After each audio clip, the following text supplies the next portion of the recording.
be like me. And, oh, there we go. It just, you surprised me. That scared me a little bit. Just got me. I just wanted to catch Bert while he was still here. He's got to make an appearance every episode. It's the Carmen Sandiego of our group. Just chasing him all over. Hang on, wait. So good at this. We are professionals. Mm-hmm. We know what we're doing. Yeah. I mean, look at me. I look like a jump scare. And you look like a hologram. All right. I'm ready. I am just about ready. Yeah. There's not much that's gonna fix this today. Just gonna go with it. You're just gonna have to run with it. Yeah. You can do it. Can't be gorgeous I believe in you.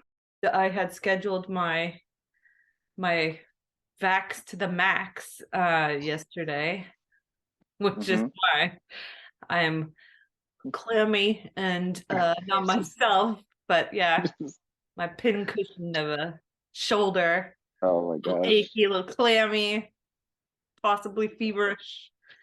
But the show must go on. Yeah, exactly. And I don't know what I'm going through, but it's like middle-aged puberty. Like my voice was kind of cracking, disappearing for a while. And I'm like, what is happening? I hear that's a side effect of the vaccination as well. Oh my gosh. But we're gonna have a place right next to Joe Rogan. Here we go.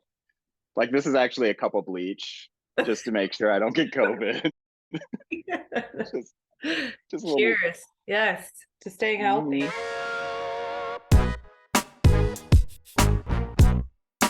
Okay, welcome everybody to Table for Deuce. I am here with the sweaty Kate Hansen Foster, who can be described as the literary love child of Kid Rock and Fred Durst. She's the author of Crow Funeral and Midriff and is said to have the emotional warmth of a damp sock. Welcome, everybody. True. Or welcome her. Cheers. True. Yeah. Okay. Well, yes. Thank you for that. Michael Schmelter, my co-host, very talented writer, author of Empire of Surrender and Blood Song. When he is not writing poetry, he can be found dabbling in the genre of micro miniature art, and his works include the Farah Mona Lisa, which is a very tiny yet sexually receptive version of the Mona Lisa. And his most recent work is his pumpkin that he carved. I am so proud of it. We're going to show for everybody and find out what's wrong with you. So well, good. First, I want to show, which I'm going to put in. So I have a good friend named Matt Miller. He's an excellent writer, poet, teacher, surfer. I mean, there's nothing that Matt Miller can't do, including carving a pumpkin. And he posted his pumpkin pictures, which are very elaborate and literary and just beaming with his talent. And then you sent your pumpkin.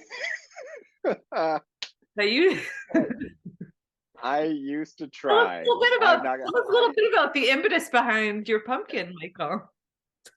For the past several years, I used to do very elaborate ones. I had these silhouettes. I would do all literary themes. I did Peter Pan and Wendy. I did the Great Gatsby scene. You know, I had a Batman, you know, just kind of different characters from different genres of writing that I like. And I just couldn't do it anymore.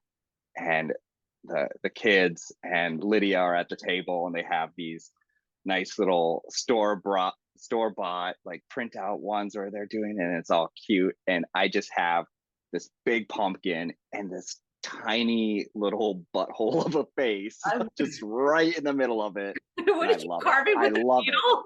It's like you I just picked it out with my finger. And I went maximalist before and now I'm shrinking it down. I'm going minimalist.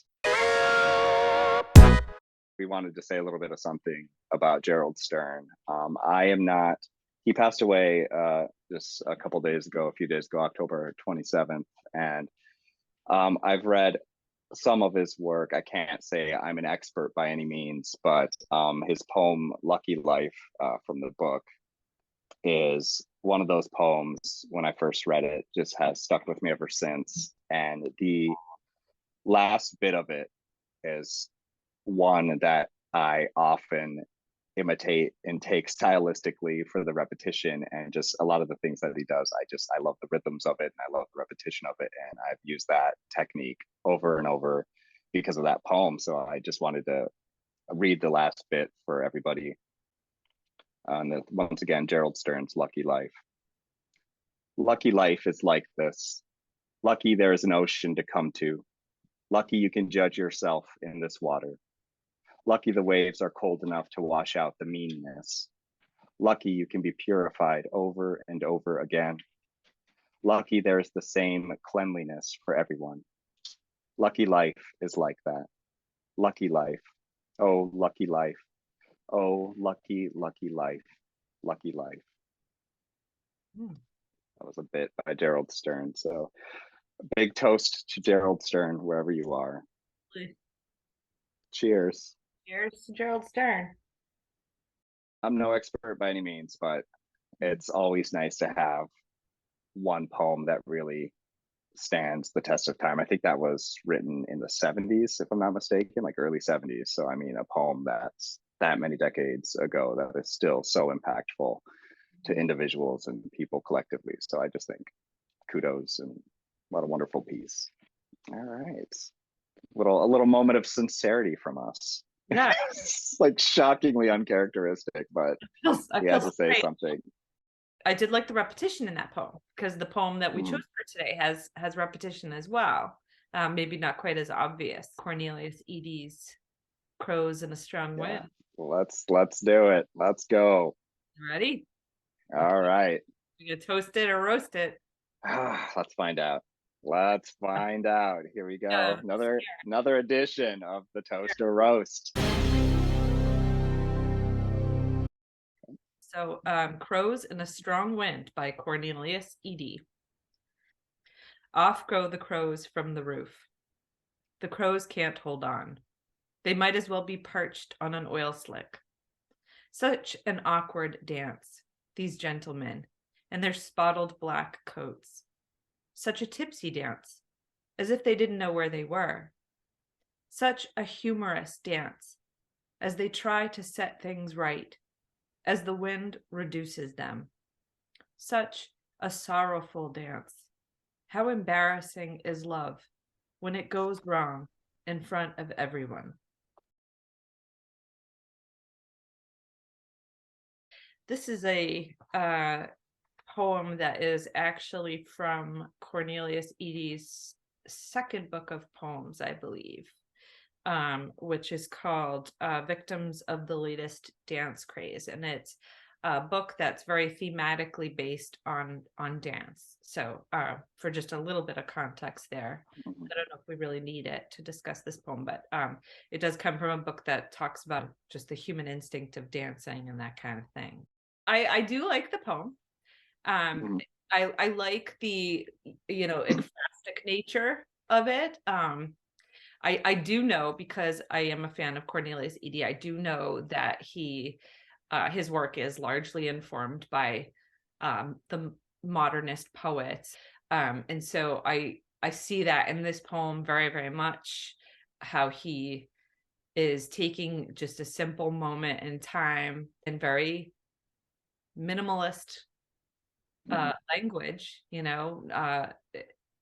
just explaining what he is viewing. And I know last episode I argued that this is a love poem, and honestly, what I find most remarkable about this is because I think when you consider like the concept of modernism, the no ideas but in thing, that line, which I think at this point has had many interpretations. My interpretation of it is that it's a little bit ironic, to say no ideas but in things, that if you encapsulate a moment in time or a Mhm. reaction to, whether it's a painting or a social situation or like a scene like Crows on the Roof. You're describing very simply what's going on, but letting the reader take that and with their own imagination, that can come up with all sorts of ideas of their own. You're not thrusting your idea of the poem into the reader's face. You're basically offering them this nugget of language, which is an Mhm. interpretation of an observation. And then from there, we can take that and kind of make our own judgments of the poem from there. And mine is that, by choosing the word love as that last, the crescendo of Mhm. the poem, uh, it becomes a love poem to me. It takes me right back to the beginning, and I start to read it again as a love poem, that kind of feeling of being, you know, high as a kite on love and then being knocked off your pedestal. Love is all those words. Love is like the repetition we were discussing. Love is a kind of a dance. It's awkward, it's Mhm. tipsy, it's what else does it what are the tipsy, it's humorous, and Mhm. and many times almost inevitably, whether breakup or death or anything, it's sorrowful. You kind of reread the poem in that way. He could have Mhm. chosen the word um, life over love, Mhm. so to like end the poem instead of, such a sorrowful dance. How embarrassing is life, when it goes wrong in front of everyone. And then that would Mhm. be, we would be having a completely different conversation. I agree. So I think I do like that last part about how it goes to love like that. And I do think when you mentioned, he could have substituted life, it's kind of interesting because I feel like, if your life goes wrong in front of everybody, I feel like that's like kind of game over. I mean, there's only so many times you can redo life, but love, I feel like we try and fail and try and fail and try and fail. So many times I think I've had, not to go into it, but I've had many a failed relationship here and there. And Oh, you Manny. Oh. shocking, but it happens. But you have these relationships and you try and you fall in love and you fall out of love for whatever reason.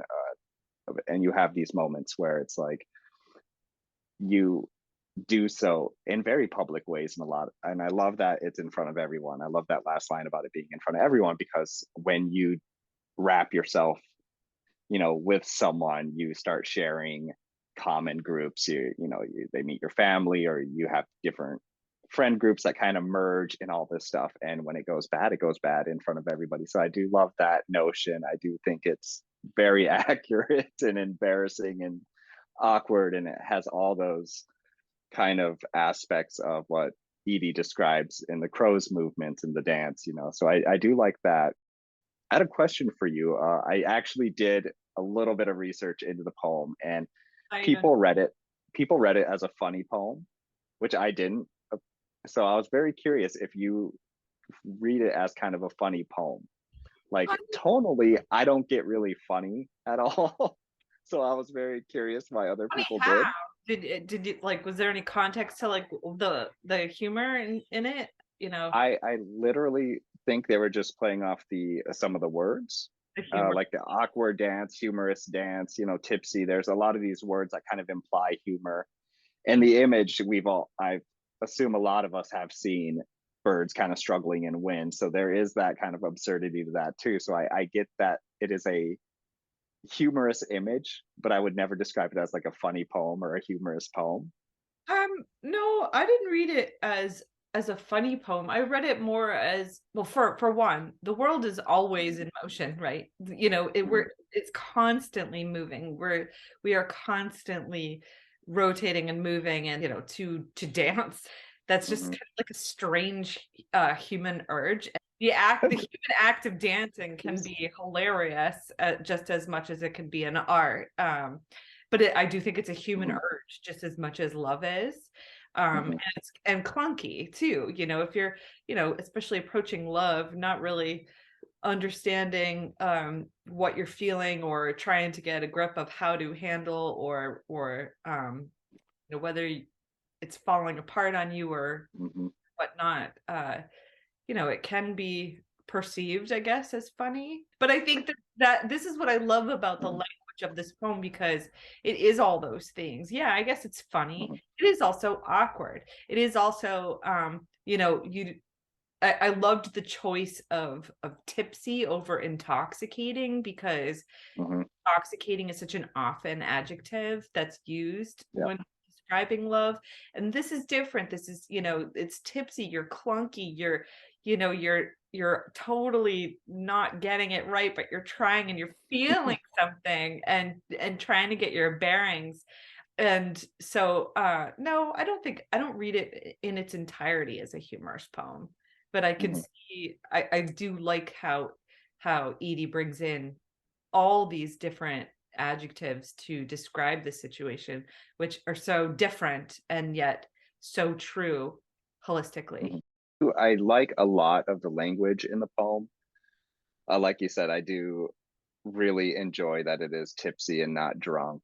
There's that idea of it, like you said, being on that kind of precipice of going one way or the other. Like it's more like buzzed, not drunk.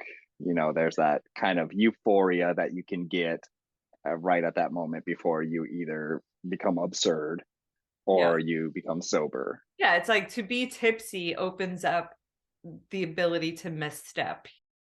William Carlos Williams, he has a bunch of poems, I think called The Dance. I don't know if you're, um, some poets. It's been a while since we've read. Yeah. William Carlos Williams is one that's been a while for me, but he does have a bunch of dance poems. So when I was reading the repetition of the word dance, I was kind Mhm. of brought back to one of his dance poems, and it's not identical to Cornelius Eady's poem, but I thought it was interesting because it's an ekphrastic poem, and Mhm. it's in a reaction to the artist Bruegel. The painting's called The Kermis. It's um, a bunch of like peasants dancing, and they're in celebration. And I mean, this is a short poem. I thought it was another interesting way to sort of just explain or kind of back up my feeling that using language as a medium to convey just what the observer is feeling, right? So like Mhm. Edie is using this language, he's describing this moment, and it's not until you get to that like last line to Mhm. really start building your own reader's interpretation of what the poem is about. That is what makes this style of poetry so great, because it does it by being so minimal in its execution, and all you have to do is change that one word, love, Mhm. and it could change the entire poem. I Yeah. do think, for just in terms of language, I was curious when I reread this poem if this was something in Cornelius Eady's subconscious. Did I mention it's called The Dance? I It's called The Dance. think you might have. I think you might have. Dancing is the theme, poetry and dancing. Okay. In Bruegel's great picture, The Kermis, the dancers go round. They go round and around, the squeal and the blare and the tweedle of bagpipes, the bugle and fiddles tipping their bellies round as the thick-sided glasses whose wash they impound, their hips and their bellies off balance to turn them, kicking and rolling about the fairgrounds, swinging their butts. Those shanks must be so sound to bear up under such rollicking measures, prance as they dance, and Bruegel's great picture, the Kermis. So, uh, again, this idea of, no idea but in things, this is just a literal Mhm. and very minimalist language interpretation. there's a lot that could be said about this poem. There's so much circular imagery around and round and around, and Mm-hmm. dance around, like dancing around, like skirts around, and just circle of life. When you focus on a single moment in time like this, writing every detail of that particular moment, it kind of leaves the reader to take lots of references away, cultural references, Mm-hmm. just emotional references. I know it's not a very similar poem to the one that we're discussing, but it's Mm-hmm. that idea of just giving that image, just using words as the medium to describe that image and kind of offering it to the reader. I don't even know if you can call Cornelius Eady's poem an ekphrastic poem. I don't know, it might be a loose definition of an Yeah. ekphrastic. But by focusing on poetry and observation alone, just Mm-hmm. using your observation to describe what is happening, using certain words, being very particular about the word choice. It's so different than the Mm-hmm. poems that we're reading now, to regress back to modernism, I guess. But it's Yeah. very different than these lyrical poems that we're seeing now come through our Mm-hmm. social media feeds, that are kind of just offering up the poet's inner guts on a platter. Yeah. Yeah, that is very true. I mean, there is something very withheld, or I don't want to exactly say reserved, but there is a kind of, reservation to some of the older poems when it comes to uh, emotion, let's say, or, and then you have the confessionals later who are also kind of letting it all out there and simultaneously trying to claim it wasn't necessarily them, which is always a great move. Love that. Shout out John Berryman. I think back to the Eady poem, I will go in with a little bit of a critique here. So I am a huge fan of repetition in poems. I love using repetition, but I also want the repetition to either, I always think of repetition as either an emphasis or almost like going up a spiral staircase. I say it may hit the same point, but you're on a different level. So even if it's repeating, it has to do something. So I think about the poem, I think about the word dance. So he has it going from like awkward dance to humorous dance to sorrowful dance. And I do like that there is that transition, but I'm also trying to figure out if that transition is earned. So that's where I get a little bit hung up. I can go with awkward, I can go with humorous, but having me go to sorrowful dance, I am not completely there. And it reminds me, one of my favorite uses of repetition is in Robert Hayden's poem Those Winter Sundays, which if someone out there hasn't read it, you definitely should. But I think of the word cold in that poem. And so the poem, there's blue, black, cold, then the cold is splintering, breaking, and then later on it's the father who had driven out the cold. So you have these very, these repeating ideas of the, or repeating kind of abstract notion of cold or literal idea of cold, but the things are happening to it, like it's becoming warmer, it's breaking, it starts off blue black and then it ends up being driven out. And I think that poem definitely earns that kind of transition of cold, and it's such a complicated poem. And for me, Eady's poem "Crows in a Strong Wind" is almost there for me. I can, I'm with it like 70% of the way, but I'm not sure I'm completely sold on that transition. And I Okay. do like the last stanza and the last line, but just I don't have quite the same pull as, let's say, Those Winter Sundays. Okay. Well, humor me this. So, to just circle back and circle back, I'm intentionally Mm-hmm. saying circle back to the William Carlos Williams poem, The Dance, Mm-hmm. and the the all these images and repetitions, like you like, around, Mm-hmm. around, they're dancing around and around. There's something Mm-hmm. circular about that whole poem, and Mm-hmm. it's not as obvious in Crows in a Strong Wind. But if you were to, if we're considering crows as a metaphor for love, in which we don't have Mm-hmm. to, could just take it on its face value. Let's pretend we're looking out the window and we're Uh-huh. watching crows. Like at first, the crows get caught up in a wind, and like, oh, like at first it's it's awkward, then it's tipsy, then it's as they're struggling, it's circular. They're, I just imagine this kind of, when you're knocked off your pedestal of life, or even just a, Mhm. and just keep the urge to just circle back and get back, circle back and get back, and circle back, and keep failing and failing and failing. At the end, Mhm. like, it becomes, you kind of go through these stages of emotion of being like, well, that's awkward.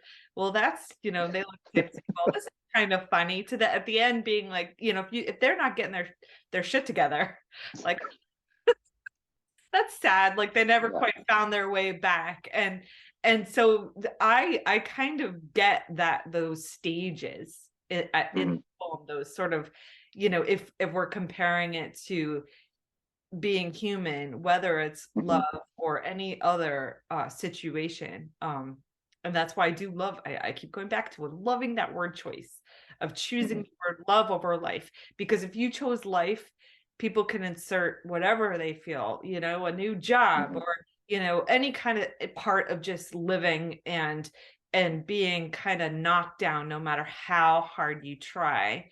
That word choice makes it, the poem, special to me, because it puts Mhm. that fine point on it. And I see those stages of what it's like to fumble and just to try to get back there, only to have it just fail. That's what I have to say about that. That's how you're wrong. Take that.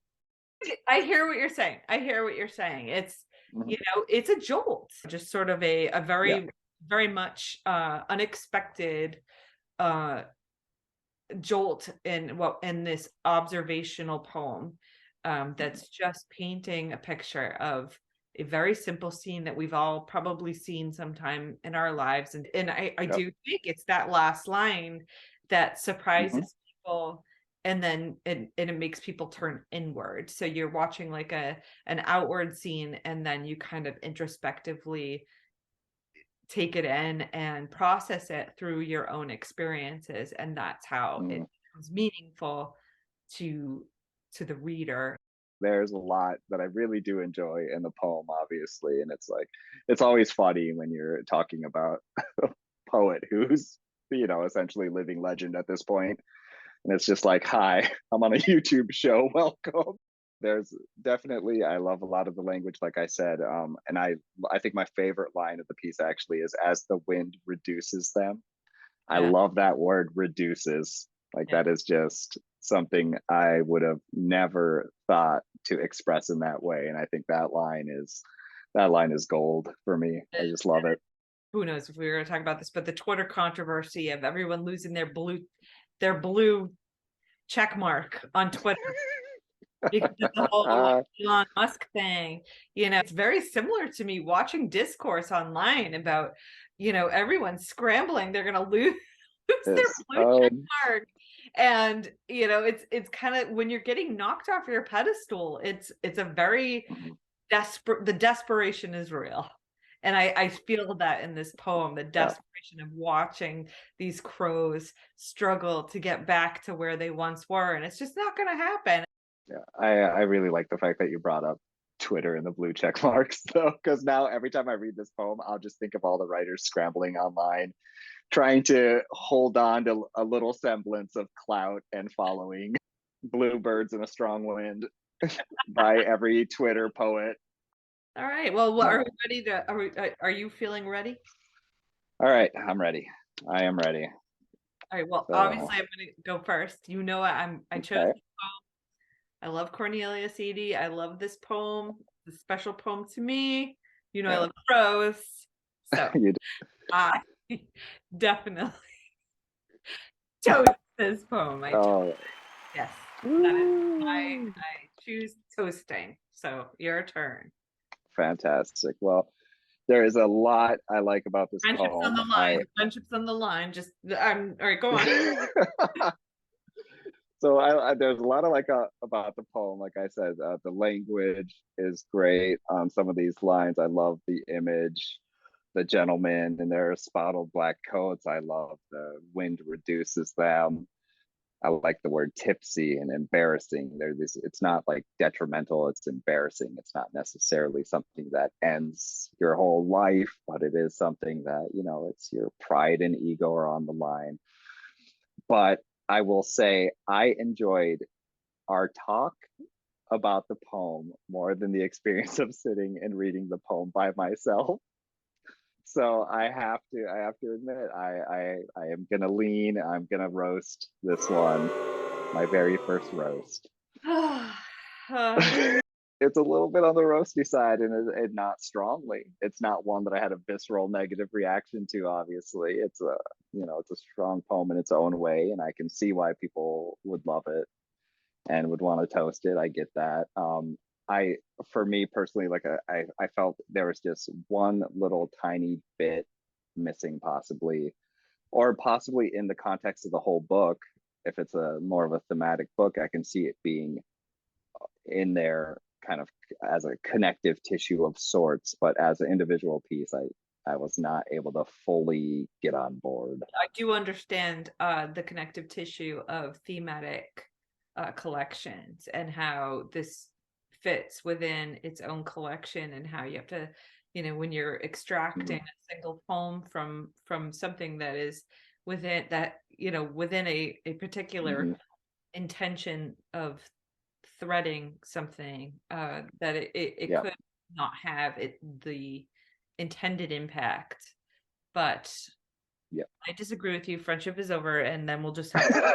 And the show is done. At least we kicked off the disagreement factor in our show, which I wasn't sure. I thought maybe we just toast everything. Yeah, that would be not as fun, I guess. Or authentic. We would just become blurbs. Hey, if you disagree with me, or if you agree with me, or disagree with Kate, or agree with Kate, let us know in the comments. We would love to hear from you, or email us at tableforDeuce@gmail.com. If you're afraid to post your opinions publicly, feel free to post them privately to us. Like, we would just love to know what you think of the poem and whose viewpoints you agree with and whose you disagree with. You had a poem you wanted to bring up for next time? I do, yeah. I am gonna stick with the birds. A little more. It's a different bird, of course, but I would love everyone to check out "The Moment I Saw a Pelican Devour" by Paige Lewis. I think you could find it online. I believe it was first published in Sixth Finch.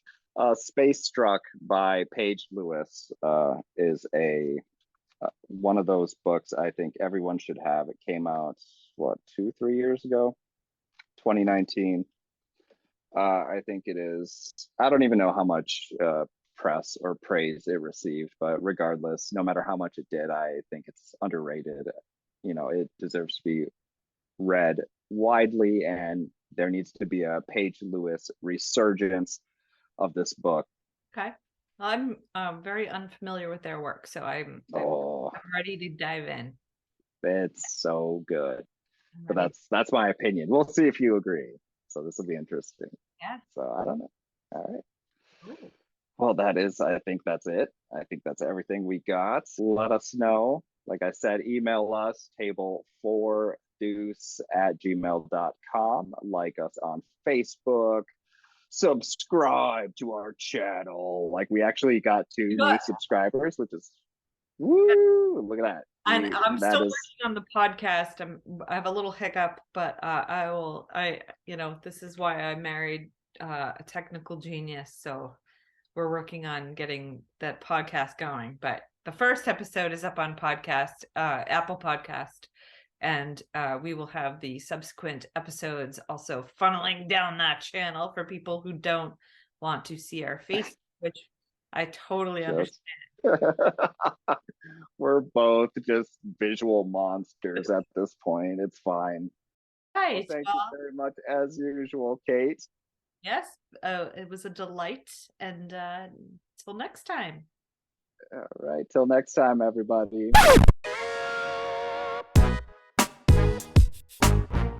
Never Don't ask me about poetry. I excel at making fun of Michael. You don't Yeah. understand. This is like, I am, struggling. I'm a struggling, vaccinated individual. I am a vaccinated junkie.